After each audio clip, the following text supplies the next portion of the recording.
दिल्ली की कोचिंग में हुई 3 स्टूडेंट्स की मौत के सदमे से अभी दिल्ली के लोग उबर भी नहीं पाए थे कि अब 13 बच्चों की मौत ने पूरे देश को हिला दिया है। दिल्ली सरकार के शेल्टर होम में 20 दिन के अंदर एक एक करके 13 बच्चों की जान चली गई। और यह दर्दनाक घटना दिल्ली के रोहिणी इलाके में मौजूद आशा किरण होम में रहने वाले बच्चों के साथ हुई। यह शेल्टर होम दिल्ली सरकार के समाज कल्याण विभाग के अंडर आता है। आप देखिए, दिल्ली में पिछले 20 दिन से बच्चों की मौत हो रही थी, लेकिन दिल्ली सरकार को अब तक ये नहीं पता कि इन बच्चों की मौत हुई कैसे। जब हमारे रिपोर्टर ने इसके बारे में आशा किरण होम में बात करने की कोशिश की तो वहां से भी कोई जवाब नहीं मिला।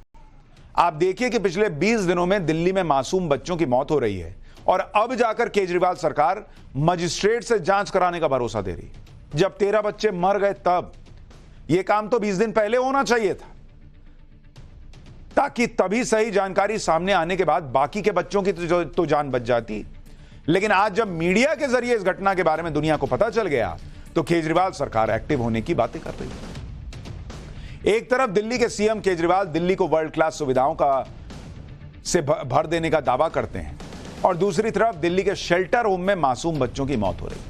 यह सुनकर आपके पैरों के नीचे से जमीन खिसक जाएगी कि शेल्टर होम में बच्चों की मौत अकेले जुलाई महीने में नहीं हुई। मौत का यह सिलसिला पिछले साल से लगातार चल रहा है, लेकिन इसे केजरीवाल सरकार कितनी सीरियसली ले रही थी इसके बारे में आगे बताऊंगा। उससे पहले इस पूरी घटना के बारे में बताता हूं। दिल्ली के रोहिणी के सेक्टर 3 में आशा किरण होम में मेंटली रिटार्डेड बच्चों को रखा जाता है। इस शेल्टर होम में यह दावा किया जाता है कि यहां रहने वाले बच्चों की अच्छे से देखरेख की जाती है, जबकि इस साल जनवरी से जुलाई के बीच 27 बच्चों की यहां मौत हो गई। इसमें पिछले महीने जुलाई में 20 दिन के अंदर 13 बच्चों की जान चली गई। रोहिणी के एसडीएम के मुताबिक मौत का यह आंकड़ा पिछले साल के मुकाबले काफी ज्यादा है, यानी बच्चों की मौत पिछले साल भी हुई थी। रोहिणी एसडीएम बच्चों की मौत के पीछे पीने के पानी को लेकर सवाल खड़े कर रहे हैं, लेकिन मौत की असली वजह पोस्टमार्टम रिपोर्ट आने के बाद ही पता चलेगी। अगर थोड़ी देर के लिए मान भी ले कि पीने के पानी की वजह से मौतें हुई, तो यह तो और बड़ा सवाल है दिल्ली सरकार से।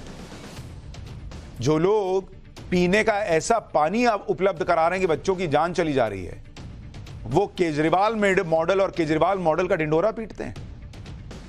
ऐसा नहीं है कि आशा किरण होम में यह मौत अचानक हो गई। पिछले 7 महीने में 27 बच्चों की जान जा चुकी है, लेकिन जब मौत पर बवाल बढ़ने लगा और बीजेपी ने सड़कों पर उतरकर मोर्चा खोला, तब जाकर केजरीवाल सरकार नींद से जागी और मंत्री आतिशी ने आशा किरण होम में हो रही मौतों की मजिस्ट्रेट से जांच के आदेश दिए।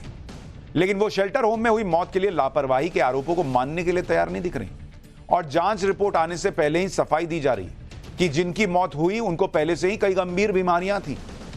27 बच्चों को गंभीर बीमारियां थी। इस पूरे मामले पर दिल्ली की मंत्री आतिशी का क्या कहना है, एक बार सुनिए, फिर आपको बच्चों की मौत के कुछ और दर्दनाक आंकड़े दिखाता हूं। मुझे लगता है कि अभी ये कहना कि प्राथमिक तौर पर क्या कारण है, ये उचित नहीं होगा।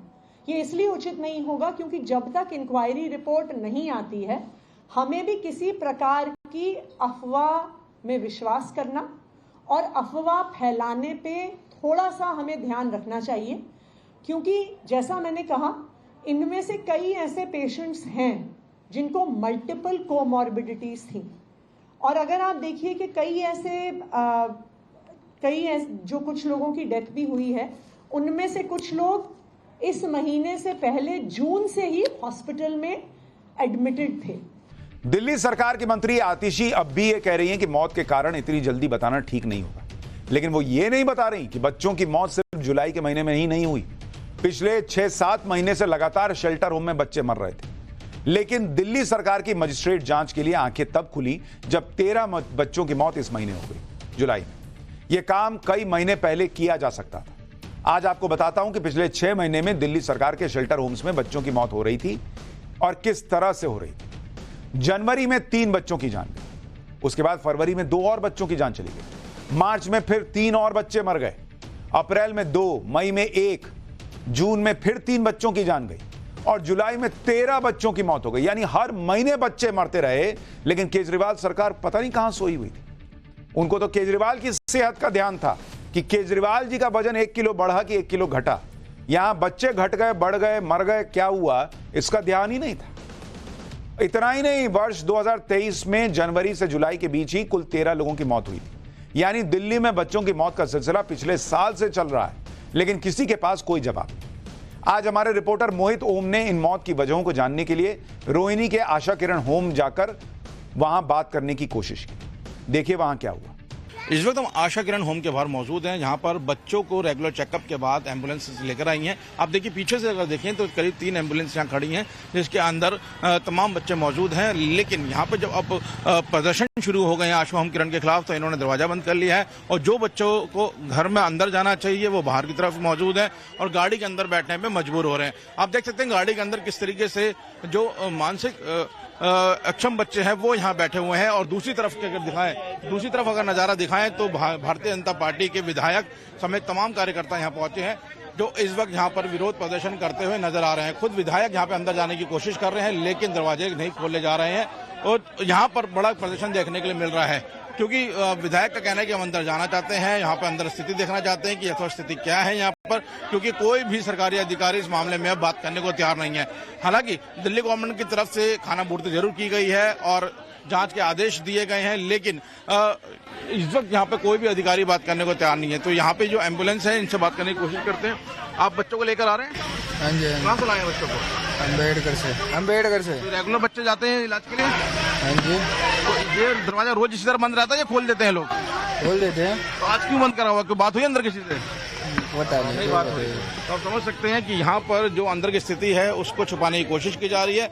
ये कोई नहीं मान सकता कि दिल्ली सरकार की मंत्री आतिशी को इस बारे में पहले से कोई जानकारी नहीं होगी। दिल्ली के शेल्टर होम में पिछले 1 साल से लगातार बच्चों की मौत हो रही है और उन्हें या दिल्ली सरकार को इस बारे में कुछ पता ही नहीं था।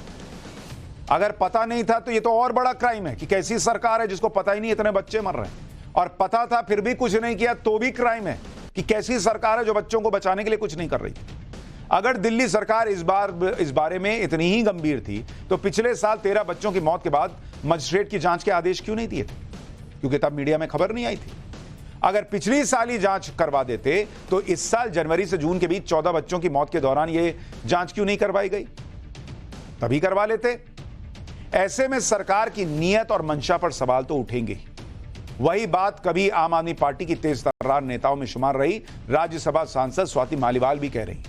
स्वाति मालीवाल का कहना है कि जब वो दिल्ली महिला आयोग की अध्यक्ष थी उस वक्त भी इस शेल्टर होम में 2 महीनों में 11 लोगों की मौत हुई, जिसके बाद उन्होंने खुद शेल्टर होम में जाकर निरीक्षण किया और वहां के हालात पर एक मजबूत रिपोर्ट बनाकर केजरीवाल सरकार को दी, लेकिन उस पर कोई कार्रवाई नहीं हुई। स्वाति मालीवाल को सुनिए।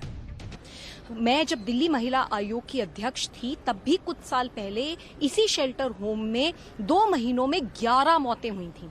मैंने यहाँ जाकर इंस्पेक्शन किया था और मैंने बहुत बुरे हालात पाए थे। मैंने सरकार को रिपोर्ट भी दी थी।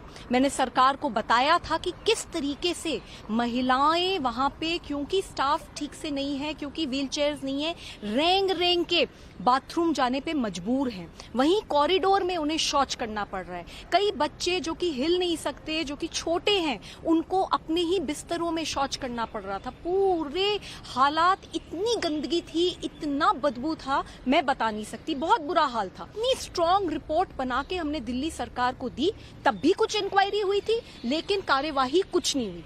मेरी ये मांग है, इस मामले में तुरंत FIR दर्ज होनी चाहिए और जिन लोगों के कारण, जिन लोगों के चलते, उनके भ्रष्टाचार के चलते, उनकी लापरवाही के चलते ये मौतें हुई हैं, उनके ऊपर सख्त से सख्त कार्यवाही होनी चाहिए। स्वाति मालीवाल जिस रिपोर्ट के बारे में कह रही हैं, अगर उस पर अरविंद केजरीवाल ने कोई एक्शन लिया होता तो शायद आज इतने बच्चों की मौत नहीं होती।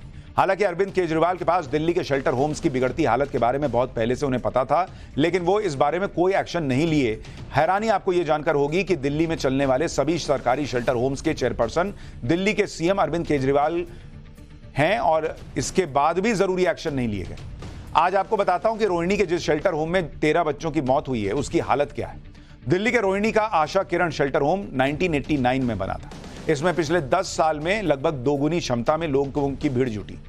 इस वजह से यहां रहने वाले लोग बेसिक जरूरतों की चीजों को लेकर बहुत दिक्कतों का सामना कर रहे हैं। 2015 की CAG की रिपोर्ट के मुताबिक 2001 से 2015 के बीच केवल इस शेल्टर होम में 600 लोगों की मौत हो चुकी है। इस शेल्टर होम में 2005 में 59 और 2014 में 51 लोगों की मौत हुई। इसके अलावा फरवरी 2017 में दिल्ली महिला आयोग के मुताबिक इसी आशा किरण शेल्टर होम में 2 महीने के अंदर 11 लोगों की जान गई।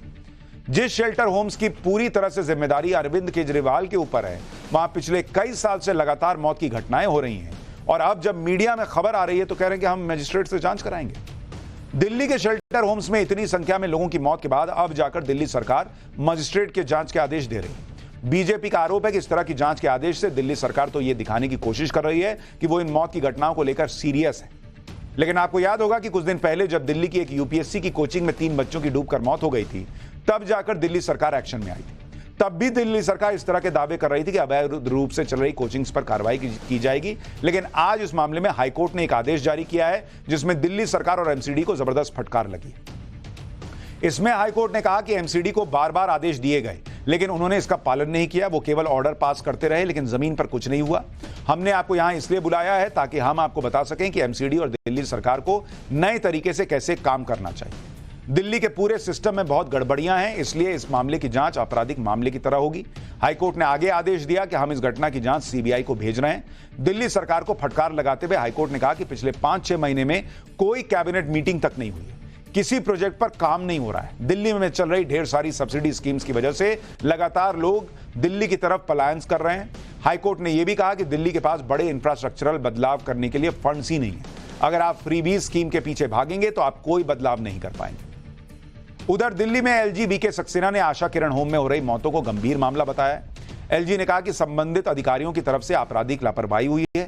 ये सभी लोग जो दिमागी विकलांगता से पीड़ित थे, जाहिर तौर पर खराब स्वास्थ्य सुविधाओं, पोषण की कमी और खराब पानी की आपूर्ति के कारण अपनी जान गंवा बैठे। आगे एलजी ने कहा कि संवेदनशीलता की कमी इन लोगों के खिलाफ आपराधिक गतिविधि है। ये लोग सरकार के जिम्मे थे और इनके साथ इस तरह का व्यवहार पूरी तरह अनुचित है।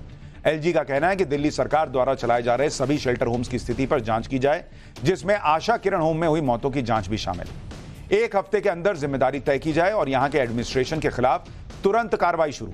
इसके साथ ही एलजी ने कहा कि जिन लोगों की मौत हुई है उनके परिवार वालों से संपर्क किया जाए और उन्हें उचित मुआवजा दिया जाए।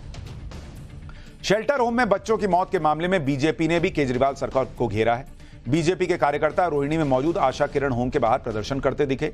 बीजेपी का आरोप है कि उन्हें शेल्टर होम के अंदर जाने ही नहीं दिया गया, जिसके बाद उन्होंने शेल्टर होम के गेट के बाहर खड़े होकर नारेबाजी शुरू कर दी। इस घटना को लेकर बीजेपी विधायक विजेंद्र गुप्ता ने केजरीवाल सरकार पर आरोप लगाया कि दिल्ली सरकार शेल्टर होम में हुई मौतों को छुपाने की कोशिश कर रही है और केजरीवाल सरकार के भ्रष्टाचार को बच्चों की मौत की बड़ी वजह बताया। सुनिए एक बार। सवाल तो ये है कि इस पूरे मामले की गंभीरता को देखते हुए सरकार ने जो अपराध किया है कि इस पूरे मामले को दबाने की कोशिश की है, उस पर हमारा रोष है। ये मौतें नहीं, ये हत्या है। इन मौतों की जिम्मेदार, इस हत्या की जिम्मेदार केजरीवाल सरकार है। उनकी लापरवाही है, उनका भ्रष्टाचार है, क्योंकि इस रिपोर्ट ये आ रही है कि कुपोषण के कारण बच्चे मर रहे हैं। सवाल तो ये है कि जो लाखों करोड़ों रुपया आशा किरण के लिए और बाकी तमाम इस तरह के केंद्रों के लिए जो पैसा सरकार दे रही है होम के लिए, वो कहाँ जा रहा है। दिल्ली विधानसभा का सत्र बुलाया जाए। मैं यहाँ खड़ा हूँ पिछले काफी समय से, लेकिन दरवाजा तक नहीं खोला जा रहा। इस एम्बुलेंस के अंदर 5 बच्चे हैं जो रेगुलर मेडिकल टेस्ट के लिए गए थे, उनको अंदर नहीं आने दिया जा रहा है। अपने ही बच्चों को अंदर नहीं आने दिया जा रहा है। तो ये इसको क्यों इस तरह से छुपाया जा रहा है, दबाया जा रहा है। पाठशाला